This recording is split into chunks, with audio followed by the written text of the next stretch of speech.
everyone, this is Tina. I am sitting in what has now become our homeschool classroom.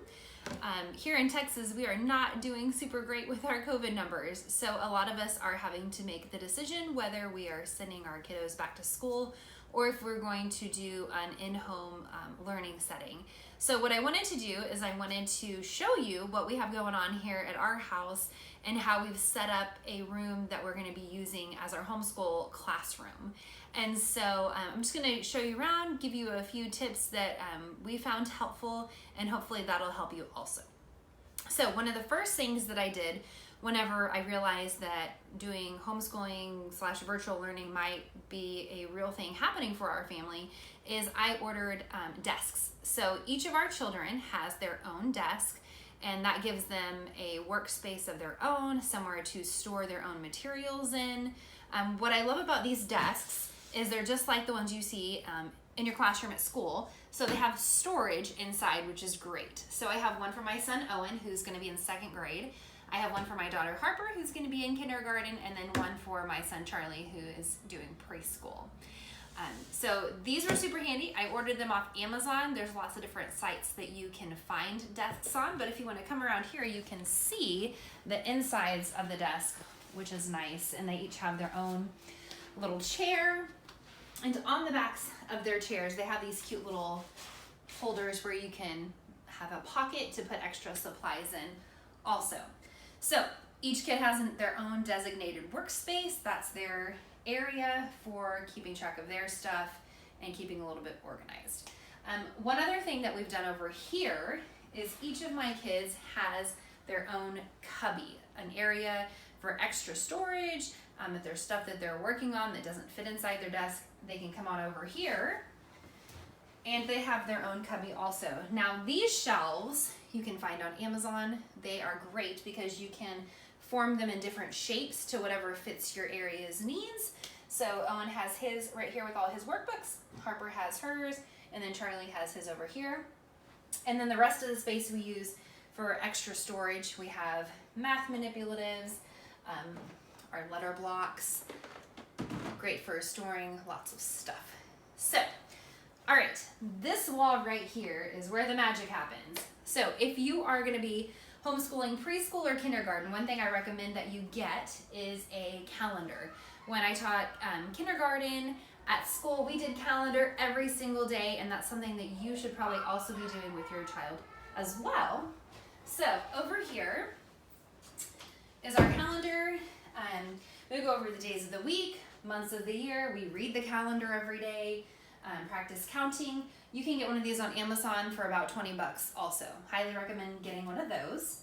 We also have the alphabet posted right here in front of Charlie and Harper's chairs because they're doing preschool and kindergarten, so alphabet is handy to have. This one has the handwriting lines so they can see exactly how to form their letters. So it's right there in their visual space.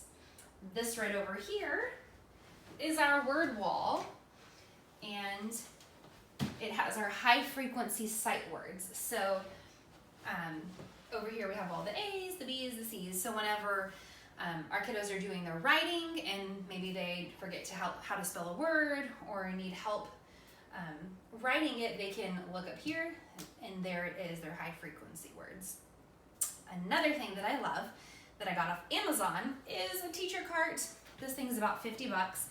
And it is fantastic because it is on wheels, so you can tote it around your little area, however works for you. It's tons of storage, so this is kind of like where I keep my stuff. I keep, like flashcards, letter magnets, lots of little manipulatives, my dry erase markers. And on the back of it, I've also attached a small pocket chart, so it doesn't take up any wall space, but it's right in reach for the kids if I have an activity where they're using the sentence strips or the pocket chart also.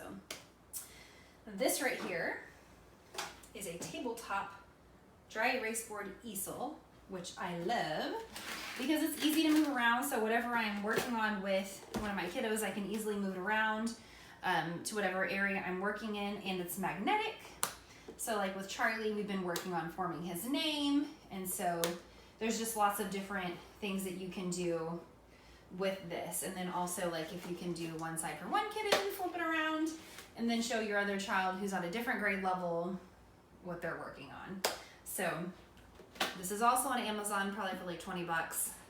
Highly recommend those as well. So, and then Owen over here has his posters for his area, and we'll probably also be doing a high frequency sight word wall for him in a different spot. But these are like his posters because I know they'll be doing multiplication, division, all that sorts of fun stuff in 2nd grade. So his area is right in front of him.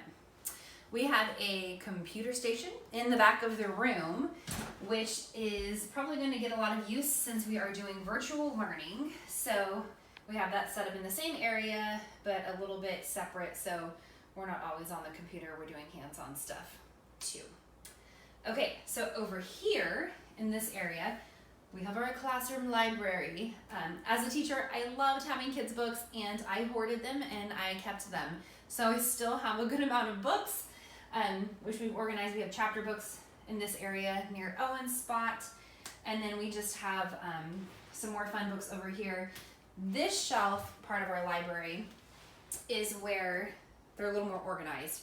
So I got these magazine organizers off of Amazon. You get 12 of them for about 15 bucks. And these books are organized based on like themes. So these are Christmas books.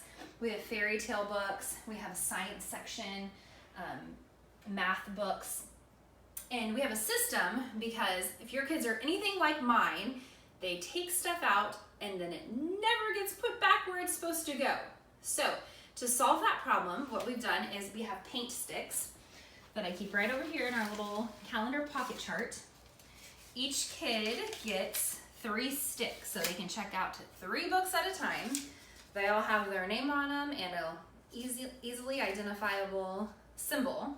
So whenever they want to grab a book, get their little stick, stick it in whatever box they're getting a book out of, take the book, go read it, go enjoy it, and then when they're done and they can't remember where they got the book from before they shove it on any shelf or leave it on the floor, they go find their stick, put the book back, grab the stick, put the stick back where it goes. Even my 4-year-old has been able to successfully do this system, which has been fantastic. So over here, we have just some more organization carts. We have writing paper, just drawing paper, stickers, and then extra art supplies over here as well. Over here, we also have a number chart, which I recommend for the lower grades as well, because they have to practice counting and such. So this might be a little extreme. So depending on your space that you're using and how much area you want to dedicate to like a school area, feel free to like pick and choose what you think works for you. This is just what's been working for us. We've been doing a little bit of school like during the summer, just so whenever the fall comes, it's not like a crazy like, okay guys, we're getting up at 6:30 and we're doing school for like 4 hours today. We're kind of easing into it and kind of finding a groove for ourselves. So hopefully this gives you some ideas, suggestions that you can kind of tweak and make work for however's best for your family. So thanks for tuning in, and best of luck to you guys that are also going to be doing this homeschooling virtual learning journey alongside us. We're gonna make it work. So good luck to you guys too. Thanks for tuning in.